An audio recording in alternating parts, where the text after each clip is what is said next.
Hello, YouTube.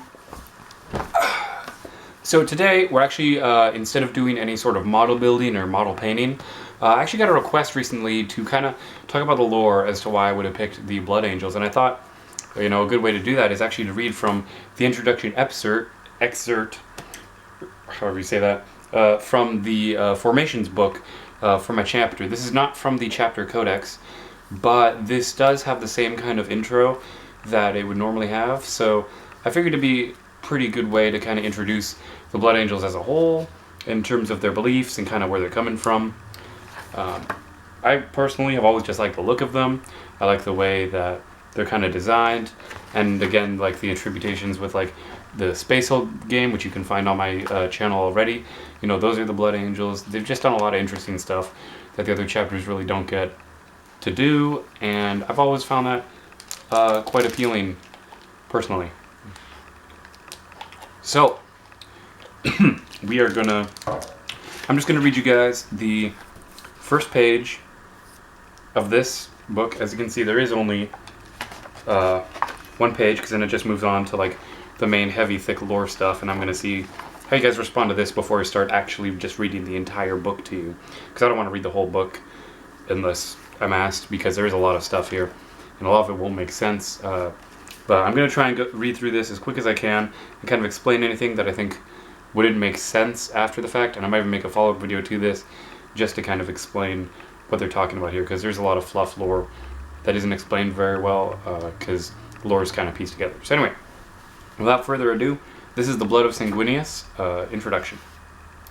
The Blood Angels are among the most noblest of heroes of the Imperium, selfless defenders of the Emperor's realm.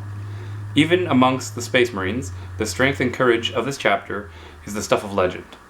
From the feral border worlds of the Arnux cluster to the towering shrine spires of Glorium, there are tales told of the Blood Angels, how they came from the skies and saved the Emperor's servants with their terrible wrath. Not for Blood Angels, the calculated casualty ratios of the Iron Hands, or the secretive agendas of the Dark Angels. To those glorious golden warriors, no imperial life is expendable. The honor rolls of their chapter are replete with tales of Blood Angels who sacrifice themselves in order that evil might be punished, or those saved in their stead. To the wider Imperium, the Blood Angels are saintly, if fearsome figures, the embodiment of everything the Adeptus Astartes were created to be. So the Adeptus Astartes are essentially just Space Marines. The Emperor is pretty much the guy who created all of the Space Marine chapters, including the Blood Angels. So we all worship the Emperor in a sense as a type of godly figure. The truth is not so simple. There is a darkness that drives the Blood Angels onward, a tragic secret bound into their gene seed that leads sorrow to their selflessness. This spiritual malice stems from the last days of the Horus Heresy, the terrible civil war which the Imperium nearly tore itself apart.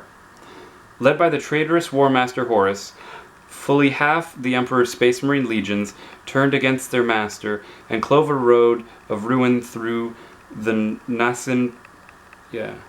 through the Imperium to lay siege to Terra, the birthplace of mankind. That monstrous conflict was defined by the actions of the Primarchs, the demigods of war who were the gene sires of each Space Marine legion. Though Horus was the mightiest of their number, the angel-winged Sanguinius, Primarch of the Blood Angels, was near the equal of his dark brother. During the last desperate battle for the Emperor's palace, the Blood Angels Primarch was everywhere at once, a beautiful, terrible avatar of war whose deeds of heroism beggared belief. He shielded his sons from the warp-spawned witchcraft of the foe. He dueled the towering bloodthirster Kabanda in the shadow of the palace walls and, though sorely wounded, rose up and broke the vast demon over his knee. When, at last, the Emperor launched a desperate boarding action against the War Master's battle barge, Sanguinius was there at his gene father's side, It was that in the last fight that Sanguinius fell, hacked down by Horus before the Emperor slew the War Master in turn. So essentially, Sanguinius is the kind of the leader of the chapter, but he sacrificed himself in kind of the last-ditch effort and was finally able to break Horus, the main bad guy, well enough so that way the Emperor could finish him off. And without our chapter master sacrificing himself, the Emperor probably wouldn't have won. It's kind of what they're saying here. And so technically our chapter doesn't really have a living general at all, or anyone to look up to. So we're kind of disjumbled and misorganized, but I mean there is still chain of command. It's just not as well structured or kept up. The Blood Angels were closer to their beloved Primarch than any other legion, and the psychic shockwave of his death unlocked something terrible within them. A curse fell upon the sons of the angel that day, and it has lasted ever since.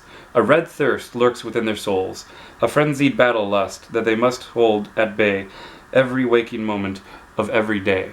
It is a testament to the Blood Angels' nobility that they succeed in doing so, only giving in to their wrathful urges in the most extreme of situations.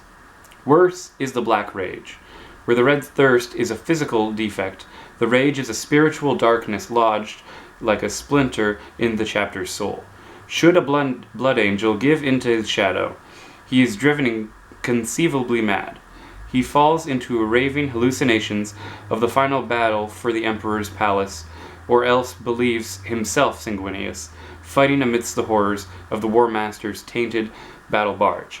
So that's pretty much the point of the Death Company, is that these guys all have like this insatiable urge of hallucination and stuff, thinking they're always in that final battle, and they're going to do anything to get into close combat and just tear into their enemies, and they'll just keep fighting until they're killed or there's no enemies left to be fought. And that's why I really like the Death Company, and that's what drew me into the chapter as a whole, is this idea of these people who are still good in a sense, but they're still kind of nuts. So you get to be kind of both the good guy and the bad guy, and I thought that was really appealing. Okay. It is possible that eventually the entire Blood Angels chapter and all of their successors will fall to the curse that haunts them. Certainly, their numbers have dwindled over the millennia, and their ranks become even harder to replenish. Yet, this only drives Sanguinius' sons on to greater deeds of heroism, for they reason that if they must face such an end, then they will depart this galaxy in a blaze of glory and excellence, not beneath the pall of shame. That's pretty much like the Golden Warriors that I showed you in the beginning. That's kind of what this group is, with the Sanguinius' sons. So do the Blood Angels hurl themselves into the Imperium's greatest and most terrible wars, fighting with a dynamism and determination that leaves even their brother Space Marines in awe. Of late, they have found themselves stretched thinner than ever, fighting simultaneously in the Third Armageddon War, in actions around the Eye of Terror, and against the onrushing horror of the Hive Fleet Leviathan. So pretty much the Space Marines go out to try and fight off the Xenos or the aliens. They're not a defensive group. They actually go out and attack, and that just kind of ties into their nature of always being bloodthirsty because of their psychological diseases. It was on the shield worlds of Kryptis that Commander Dante and many of his finest battle brothers faced the horrors of the Crytopid tendril. This splinter fleet of Leviathan was headed straight for the Blood Angels' homeworld of Baal. Its advance had to be stopped. The Blood Angels prevailed against their Xeno foes, yet Baal was still at risk. Dante's forces made all speed through the warp to return and bolster the defenses of the chapter planet, but they were still many weeks distant when word had reached them that High Chaplain Astroth the Grim.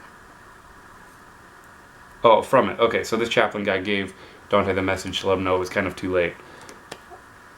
A new threat had emerged in the Diamor system, an invasion by the armies of Chaos that could undermine the defenses of the Cadian Gate if it were allowed to succeed.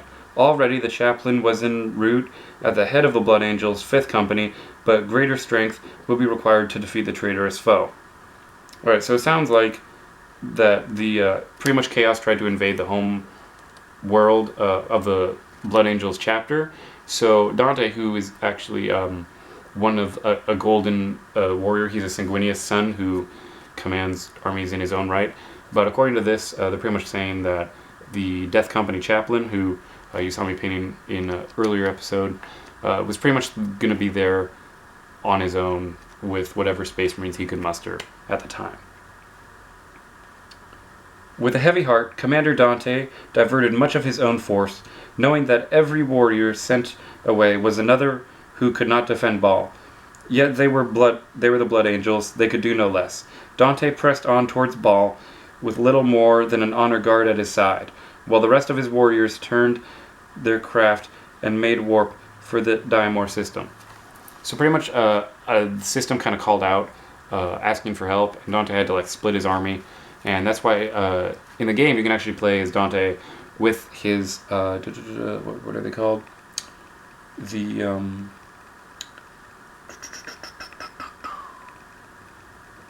Honor Guard. Yeah, the Honor Guard are essentially Dante's own personal squad in the game that he runs with. So pretty much that is the end of the page, and that's kind of the introduction to what the Blood Angels are all about.